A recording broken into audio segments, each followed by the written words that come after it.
When searching for the right roofing professional, keep these important things in mind. It's smart to ask about the roofer's experience and what kind of work they've done for other local customers. Also, always inquire about the kind of insurance protection the roofer holds and what kind of warranty comes with their work.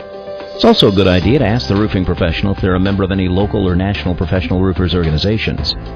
The following are 3 vital tips to help you find a roofing professional that's right for you. 1. A roofer should be able to provide a license that certifies they're a qualified professional or specialize in a certain type of application. 2. Roofing contractors are used to being asked for references before a customer agrees to start a job, so there shouldn't be a problem receiving a list of references which you can research.